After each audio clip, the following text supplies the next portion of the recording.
Hello friends, welcome to Educator Agency. और आज का हमारा जो टॉपिक रहने वाला है वो सीसीई पे पार्ट नंबर 2 होगा। और इससे पहले हम पार्ट नंबर 1 कंप्लीट कर चुके हैं। और पार्ट नंबर 1 के अंदर हमने देखा concept of CCE and feature of CCE. अगर हम बात करें आज के इस पार्ट की, तो इस पार्ट की हम जो शुरुआत करने वाले हैं वो बेनिफिट्स, इंपॉर्टेंस या ऑब्जेक्टिव ऑफ सीसी पर बात करेंगे। तो मैंने पहले भी आपको बताकर चला मैं कि हमारा जो सीसी का क्वेश्चन अगर 16 मार्क्स का फाइनल एग्जाम में अगर क्वेश्चन आता है तो आपने इसी सीक्वेंस में क्वेश्चन को अटेम्प्ट करना। सबसे पहले अपने कंसेप्ट को लिखना, फिर उसके बाद आपने फीचर्स लिखनी है, फिर इंपॉर्टेंस, ऑब्जेक्टिव, बेनिफिट्स जो आपको क्वेश्चन में दे तो आप लिख सकते हो। पॉइंट हमारे यही रहेंगे, बेनिफिट्स हो, इंपॉर्टेंस हो या फिर ऑब्जेक्टिव्स हो। चलिए देख लेते हैं। अगर हम बेनिफिट, इंपॉर्टेंस या ऑब्जेक्टिव की बात करें तो पहला हमारा रहेगा विद्यार्थी के हर पहलू का मूल्यांकन। तो सीसी एक हमारी ऐसी टेक्निक है या मूल्यांकन की एक ऐसी पद्धति है जिसके द्वारा हम विद्यार्थी के हर पहलू का मूल्यांकन कर सकते हैं। जैसे कि सीसी में जो व्यापक वर्ड है, कॉम्प्रिहेंसिव वर्ड है, तो इसके अंतर्गत क्या होता है कि बच्चे के जितने भी एस्पेक्ट होते हैं व्यवहार से संबंधित, वो संज्ञानात्मक हो, वो भावात्मक हो या फिर वो क्रियात्मक हो, सभी पक्षों का यहाँ पर क्या किया जाता है, मूल्यांकन किया जाता है। तो काफ़ी प्रभावशाली पद्धति ये मानी जाती है इवैल्यूएशन की सीसीई। इसमें विद्यार्थी के हर पहलू का क्या है, मूल्यांकन किया जाता है, काफ़ी इफेक्टिव है। उसके बाद अगला पॉइंट हम देख लेते हैं बच्चों के तनाव को कम करना। जी हाँ, इस तो आपने कई बार देखा होगा बच्चे शिक्षा को लेकर, अपनी एजुकेशन को लेकर काफ़ी तनाव में रहते हैं। जैसे कि जब उसके सर पर एग्ज़ाम आते हैं उस समय अक्सर देखा गया है बच्चा तनाव की अवस्था में बहुत ज़्यादा होता है। लेकिन हम सीसी के द्वारा हम बच्चों तनाव को क्या है, टेंशन को कम कर सकते हैं। वो कैसे?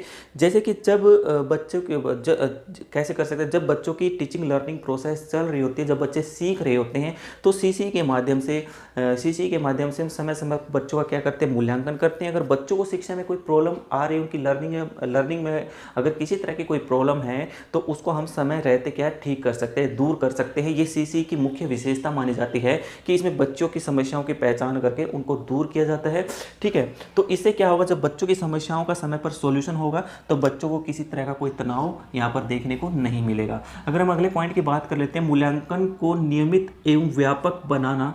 तो जो हमारा इवैल्यूएशन है उसको हम कॉन्टिन्यूस रखना चाहते हैं और कॉम्प्रिहेंसिव देखना चाहते हैं तो यहाँ पर सीसीई सबसे अच्छी पद्धति मानी जाती है।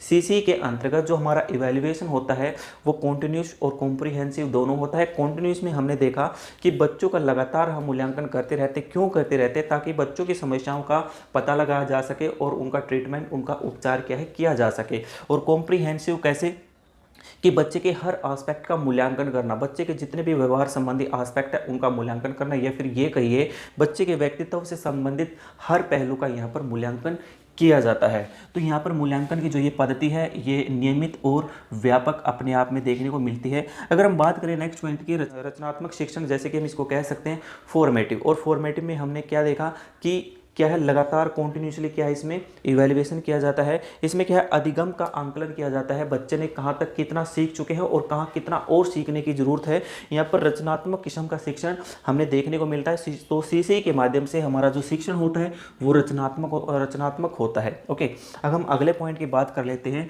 विद्यार्थियों की समस्याओं का निदान एवं उपचार। इंपॉर्टेंट है, बिल्कुल ईजी है, पॉइंट में से पॉइंट्स ही निकलते आ रहे हैं। तो विद्यार्थियों की समस्याओं का निदान एवं उपचार, तो सीसी के माध्यम से बच्चों की जितनी भी समस्याएं होती है शिक्षा से संबंधित तो उनका क्या है, निदान किया जाता है, फिर उसका उपचार किया जाता है।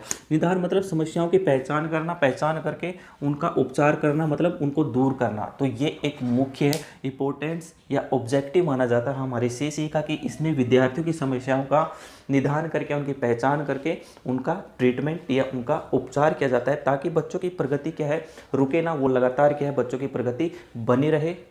ठीक है, हम अगले पॉइंट की बात कर लेते हैं, आत्म मूल्यांकन हेतु विद्यार्थियों को अवसर प्रदान करना।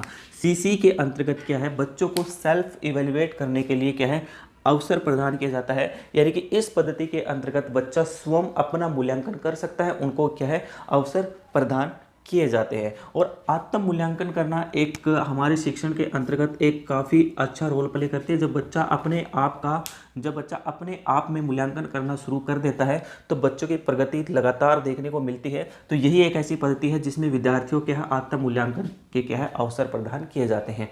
अगर हम अगले पॉइंट की बात कर लें, शिक्षण एवं अधिगम प्रक्रिया को शिक्षार्थी केंद्रित बनाना, तो हमारी सीसी जो है वो क्या करती है, जो हमारी लर्निंग एंड टीचिंग प्रोसेस है वो क्या करते हैं, उसको शिक्षार्थी केंद्रित यानी कि स्टूडेंट्स ओरिएंटेड बनाते हैं कि बच्चों को ध्यान में रखकर ही क्या हमने अपने टीचिंग लर्निंग जो प्रोसेस उसको क्या है बनाना पड़ेगा। बच्चों की हर समस्याओं का समाधान हमने यहाँ पर निकालना है। बच्चों को पढ़ाते समय जो कंटेंट है वो शिक्षार्थी केंद्रित होना चाहिए। बच्चों को पढ़ाते समय जो टीचिंग मेथड फॉलो किए जाते हैं वो शिक्षार्थी केंद्रित होते हैं। तो हम ओवरऑल ये कह सकते हैं कि हमारी टीचिंग लर्निंग जो प्रोसेस है वो शिक्षार्थी केंद्रित होनी चाहिए। और इसमें काफ़ी बड़ा रोल प्ले हमारा क्या करता है, जो CC continuous and comprehensive evaluation है अपना बड़ा रोल प्ले करती है। अगर अगले पॉइंट की बात कर ले, विद्यार्थियों की विशिष्ट योग्यताओं की पहचान एवं प्रोत्साहित करना, तो सीसी हमारी एक ऐसी पद्धति है जिसके अंतर्गत क्या है बच्चों की योग्यताओं की पहचान की जाती है। जब बच्चों का इवैल्यूएशन किया जाता है तो वहाँ पर कॉन्टिन्यूसली जब इवैल्यूएशन किया जाता है तो बच्चा किस क्षेत्र में ज़्यादा अच्छा काम करता है या कौन कौन सी स्किल्स बच्चे के अंदर है, कौन कौन सी एबिलिटी बच्चे के अंदर है वो देखने को मिलती हैं। जैसे कि हम देख सकते हैं कि बहुत सारे बच्चे ऐसे होते हैं जो मैथमेटिक्स में अच्छा स्कोर करते हैं, कुछ बच्चे ऐसे होते हैं जो साइंस में अच्छा स्कोर कर सकते हैं, कुछ बच्चे एसएसटी में। तो हम यहाँ पर बच्चों की कैपेबिलिटी जो एबिलिटी है वो जान सकते हैं और उनको प्रमोट कर सकते हैं, उनको क्या कर सकते हैं, उनको मोटिवेट यहाँ पर हम कर सकते हैं, प्रोत्साहित कर सकते हैं उस क्षेत्र में आगे बढ़ने के लिए। तो ये हमारे इंपॉर्टेंट्स बेनिफिट्स या ऑब्जेक्टिव यहाँ पर बनते हैं। ये 8 पॉइंट है, इन्हीं को अच्छे से याद करके चलना। अगर सीसी के क्वेश्चन, अगर फाइनल एग्जाम में सीसी का क्वेश्चन आता है, अगर वो उद्देश्य पूछ लेता है या इसके गुण पूछ लेता है या इसका महत्व पूछ लेता है तो आपने इन्हीं पॉइंटों को डिटेल में लिखकर यहाँ पर चलना है। तो अगला हमारा जो टॉपिक रहने वाला है वो role of teacher in CC, यानी कि सीसी में एक टीचर कैसे रोल प्ले करता है, हम उस पर बात करते हैं। चलिए देखते हैं।